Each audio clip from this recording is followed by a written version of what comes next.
Bonjour tout le monde, bienvenue sur la cour des geeks, c'est Brian. Aujourd'hui je fais une petite vidéo pour vous parler du Future Game Show qui a eu lieu hier soir à 22h45, qui a été diffusé sur Twitch et YouTube. Une conférence qui nous présentait 40 jeux qui vont sortir cette année ou l'année prochaine. 40 jeux pour la plupart indépendants, alors on a eu du jeu 2D, on a eu du point and click, on a eu du survival horror, du jeu d'horreur, du jeu d'aventure, du RPG, on a vraiment été gâtés là-dessus. Des jeux de qualité un peu inégale puisqu'on pouvait passer du gros blockbuster tant attendu à un jeu indépendant fait par 3 mecs dans une cave quoi. Donc sur 40 jeux, moi j'en ai retenu 12 voilà, qui m'ont un peu attiré, que je vais peut-être acheter à leur sortie ou pas. Donc tout d'abord il y a eu Kena, Bridge of Spirit qui m'a bien attiré, avec une direction artistique vraiment originale. Ça se passe dans une forêt et avec une petite fille qui va affronter des monstres là avec son espèce de sceptre. Je ne sais pas s'il y a du monde ouvert, ça a l'air d'être quand même des zones un peu cloisonnées là sur les côtés. Et visuellement c'est magnifique, on dirait un film Pixar ou quelque chose dans le genre. Et niveau gameplay on voit pas grand chose, ça m'a l'air d'être entre du God of War et du Breath of the Wild quoi. Donc c'est un jeu que beaucoup de gens attendent hein, et qui sortira au mois d'août de cette année, donc dans pas très longtemps.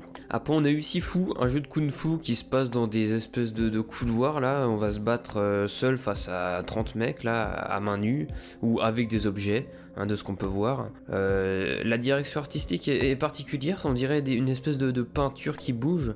Moi je suis pas trop fan, mais je sais que Joe mon partenaire lui il a bien aimé, il va peut-être se le prendre. Ce qui est particulier dans ce jeu là c'est que quand on va mourir en fait on va ressusciter mais un peu plus vieux, donc assez original comme truc. C'est vrai que maintenant les jeux ont tendance à justifier un peu notre mort dans le jeu, comme dans les jeux From Software. Un jeu qui a l'air dynamique et qui d'après ses développeurs est très exigeant niveau gameplay.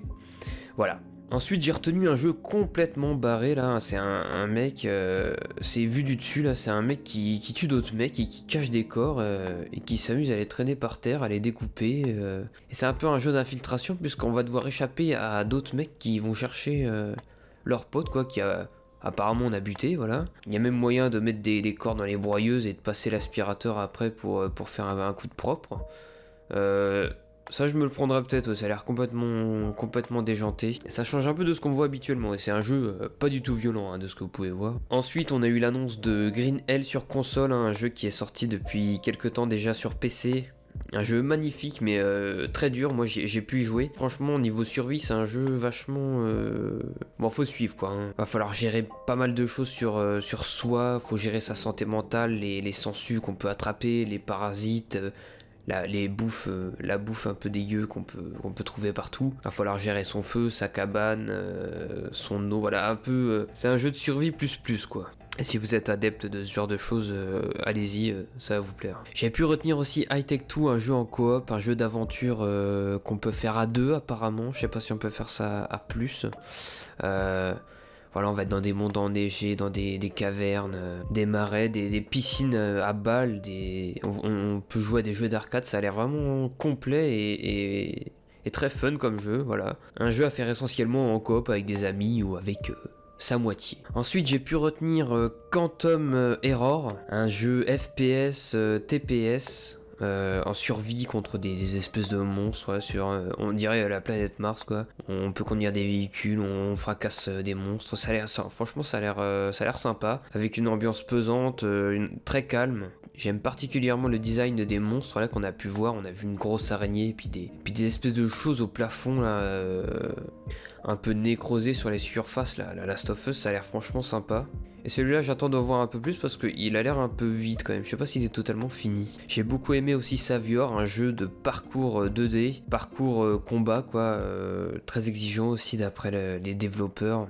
Avec une direction artistique incroyable, des paysages magnifiques. C'est revenu à la mode les jeux 2D, surtout pour les studios indés, c'est un moyen de faire un petit jeu avec beaucoup d'idées quoi, pour pas cher. Et niveau combat ça me fait penser un peu à Katana Zero que j'ai bien aimé. Et donc ce jeu là je vais me le prendre c'est sûr, il m'attire beaucoup. Et mon vrai coup de cœur de cette conférence ça va être Life of Delta.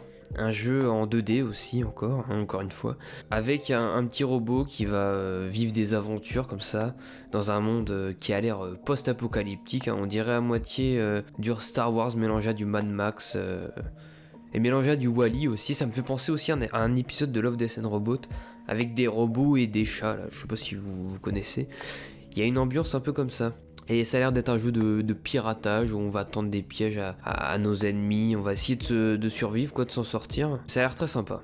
On a eu Gollum aussi, impossible de parler de cette conférence sans parler du jeu Gollum qui sortira l'année prochaine, je crois. Ça a l'air d'être un jeu aventure, infiltration, hein, puisqu'on va être dans la peau de ce petit bonhomme qui va tenter de survivre. Je me demande bien ce qu'on va faire dans ce jeu-là, quoi, avec un jeu sur Gollum, c'est quand même assez intriguant, donc j'attends de voir. Donc globalement, cette conférence était sympa, quoi, j'ai trouvé. Ça permet de voir un peu de nouveauté en ces temps très calmes au niveau jeux vidéo, on n'a pas énormément de sorties.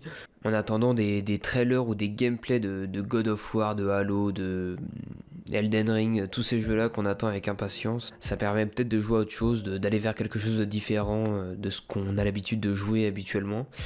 Voilà, donc dites-moi ce que vous en avez pensé, si vous avez aimé la conférence et quel jeu avez-vous retenu de cette présentation.